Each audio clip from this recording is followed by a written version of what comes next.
Bon ben aujourd'hui, nouveau problème. Hop. On va ouvrir cette boîte à clés et aller voir de quoi il s'agit.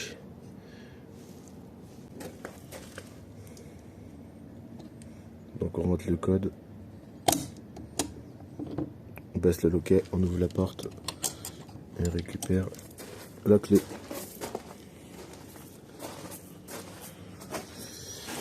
Alors, apparemment on a un problème au niveau de la baignoire qui, lorsque on vient à l'allumer, ça fait sauter le courant sur la jungle. On va aller voir tout ça.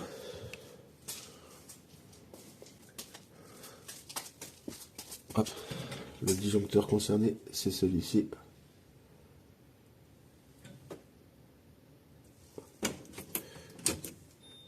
On le relève.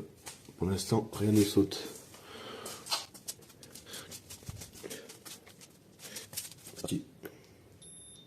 On allume la baignoire. Et je pense que ça va être...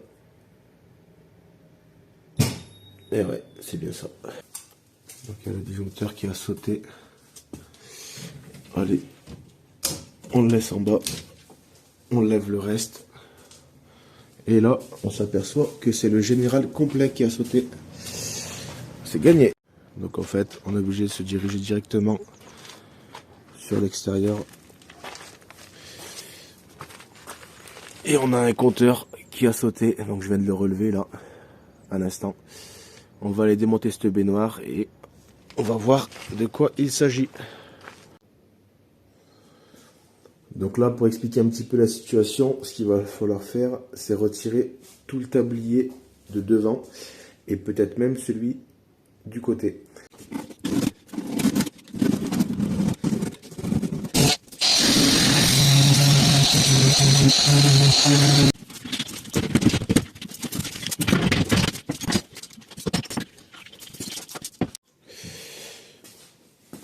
Bon, bah du coup, il y a de la casse.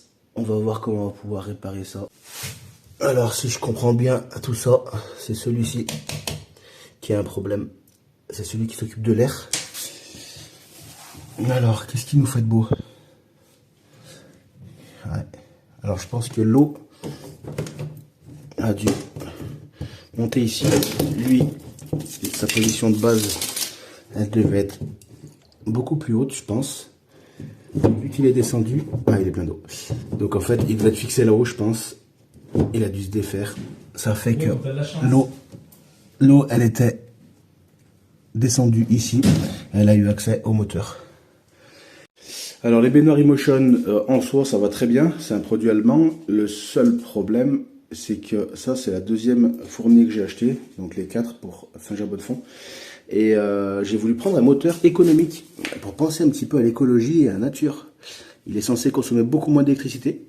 Le problème, c'est que j'ai l'impression qu'ils sont pas mis d'origine, c'est-à-dire qu'ils sont réinstallés ensuite. Sur les 3 autres que j'ai, ils ont été fixés de manière solide en haut. Sur celui-ci, ça n'a pas été le cas. Donc je pense que vu qu'il a été rajouté en plus en option, ils n'ont pas dû refixer en fait directement sur la partie haute. On ne voit pas forcément, mais il y a la possibilité de le fixer là-haut. Voilà. Donc c'est ce que je vais faire. Je vais venir sécher le moteur et le réinstaller. On verra bien ce que ça dit. Alors, on a ouvert le moteur. Effectivement, il y a de l'eau dedans. Donc c'est bien ce que je pensais. Alors le but, ça va être de bien regarder où sont situées les cosses. On en a une violette à côté des 2 fils rouges ici. Là, on a la terre qui est là. Ici, une autre. Et celle-là, elle est reliée au même boîtier. Du coup, on n'est pas obligé de la défaire.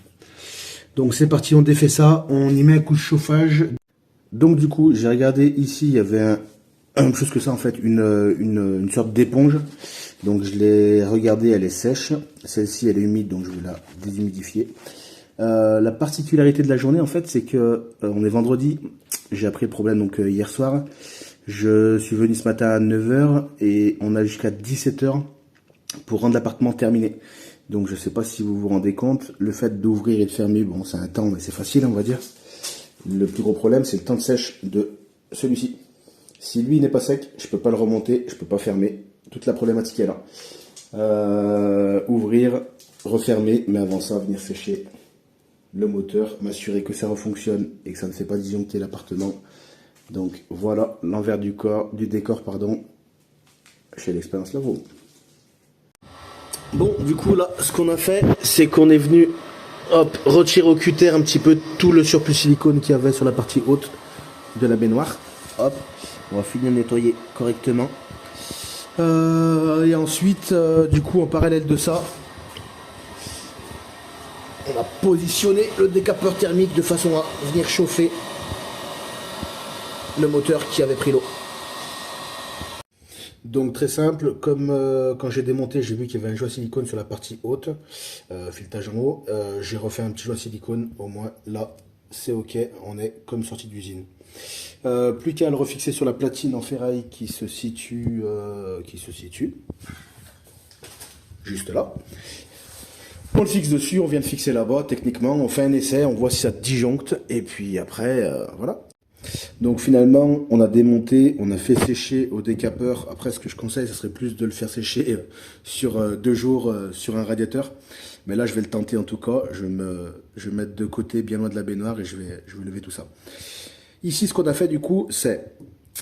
On est venu refixer ici. Je pense que d'origine, ça doit être fixé comme ça, avant qu'il change cette partie-là. Et on en a un deuxième là-bas. En fait, l'air arrive de dessous. Elle monte en pression avec, du coup, forcément, la pression de l'eau, tout simplement. Donc, la pression de l'eau vient à pousser l'eau dans ces tuyaux qui viennent à monter là. Lui, qui était beaucoup plus bas quand je l'ai ouverte, et en plus qui partait en pente, permettait pas, en fait, à ce que la pression de la baignoire soit amortie par la hauteur, en fait. Je suis pas un grand scientifique, mais dans les grandes lignes, si le niveau de l'eau est plus élevé que ce tuyau-là, forcément, l'appui de l'eau fera que, l'eau montera forcément plus haut. Et puis, vu qu'il y avait une pente, ça venait à descendre sur cette partie-là. Serrage effectué, contrôle aussi, et maintenant c'est parti.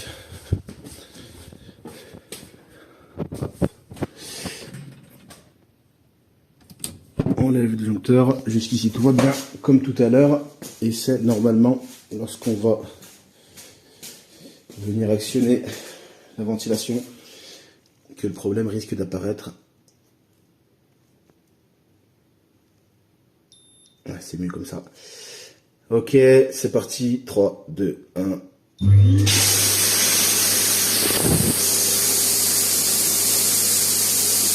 Ça a l'air de fonctionner. Ça a craché l'eau. On s'approche pas de cette affaire. Alors, avant de fermer, je pense que je vais remplir la baignoire et l'utiliser vraiment. Donc du coup, voilà, le joint silicone, on l'a repris de partout, derrière aussi. On était cassé tout à l'heure, donc ce qu'on a fait pour éviter les infiltrations d'eau ou autre, j'y ai mis du silicone, donc ça se voit plus trop. En tout cas, quand on fait pas attention, on voit rien. C'est l'avantage du travertin pour le coup. Donc là, on a fait un joint silicone sur la longueur, et techniquement, si on a bien fait notre travail, hop, hop, et... Bon, et voilà. Alors, si vous aussi, vous avez acheté une baignoire Emotion, et que vous avez constaté qu'ils ont fait une liquidation judiciaire, vous savez comment réparer la pompe à eau. Si vous avez des pièces de rechange sur un autre site, je suis preneur. Si vous pouvez éventuellement me faire un retour là-dessus en commentaire, ce serait nickel. Parce que pour le coup, les buses, là c'est complètement neuf, elle a 3 mois, on n'a pas de problème ici. Il y a des buses en fait, comme celle-ci, ou surtout comme celle-là, qui se cassent en fait au bout de 6 mois, 7 mois. Donc si vous avez une solution, un site en parallèle qui fournit les mêmes pièces détachées, je suis complètement preneur. Voilà.